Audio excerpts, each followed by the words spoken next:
Hey guys, it's Paul Hawkins here, and today I'm going to give you my review, analysis, and what I thought about the first 8 chapters of The Art of the Start, our secondary reading for this class. So, first off, I think it's a great book. It's really well written, dispels a lot of common myths about entrepreneurship.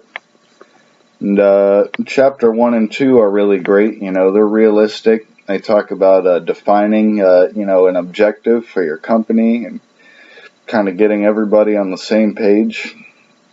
It really puts it into perspective in a really pragmatic way that a lot of other financial or entrepreneurial books in the past I've read haven't really done. And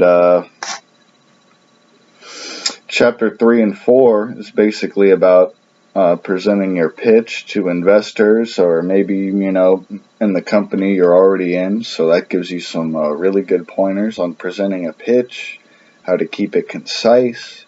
And speaking of conciseness, the writing style of the book is very short and to the point.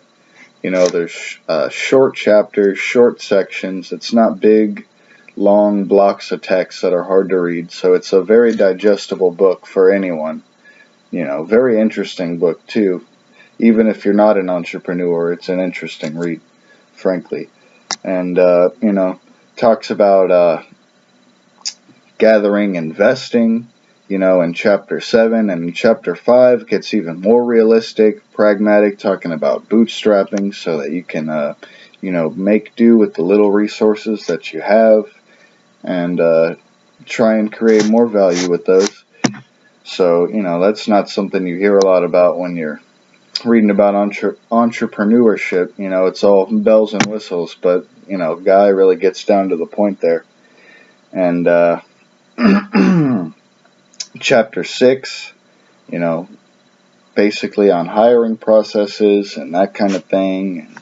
And, I also appreciate in the book how Mr. Kawasaki has plenty of real-world examples from real-world companies and, the examples from the 90s dot-com bubble, and even companies he's worked for. So it's good to have real world examples behind all this stuff. It's not just fantasy or anything, it's real examples, so that's great. And talks about all aspects of business. Chapter 8, partnering, so there's nothing really left out there. And in closing, it's a great book. It's well written, it's realistic, pragmatic, short, to the point. Whether you want to create the next Fortune 500 company or open up a small mom and pop bakery, I think this book could help any business owner. And even if you don't want to be a business owner, it's a great book to read. So thank you for watching my review, and I hope you all enjoyed the book as well. Thank you.